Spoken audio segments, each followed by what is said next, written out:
A back-and-forth movement over the last 24 hours regarding toll hikes along the state thruway. It ended with the Thruway Authority saying that its board members won't be considering a toll hike on passenger cars. But that's after its spokesperson said that all options are on the table. Craig Smith has the story. It began during Governor Cuomo's Wednesday cabinet meeting when he was asked whether the Thruway Authority board members would consider a toll increase on commercial vehicles when they meet December 17th. The governor answered he thinks that should be the last resort. So I have told them go back and come up with other options and find other ways. And that is the last resort. And I don't think you go to the last resort until you have proven that there is no other viable option. The Thruway Authority director's answer was the decision on whether to consider a commercial toll hike had not been made and that every possible alternative was being explored.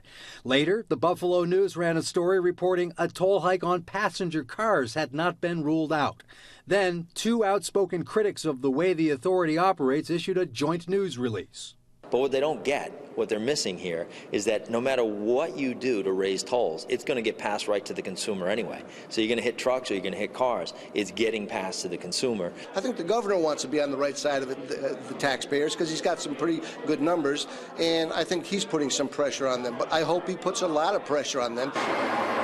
When CBS 6 News contacted the Thruway Authority's spokesman, he maintained all options were on the table. Then, a few hours later, called back to say the board would not consider a toll hike on passenger cars. Here's the director on Wednesday. We have taken a hard look and continue to do so internally as an organization. We've cut our capital construction program by $300 million.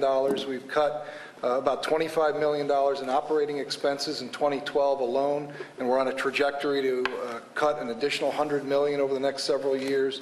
The proposed toll hike on large trucks came out in the spring and was widely believed to be on the verge of approval last month until public scrutiny delayed a board meeting. Craig Smith, CBS 6 News.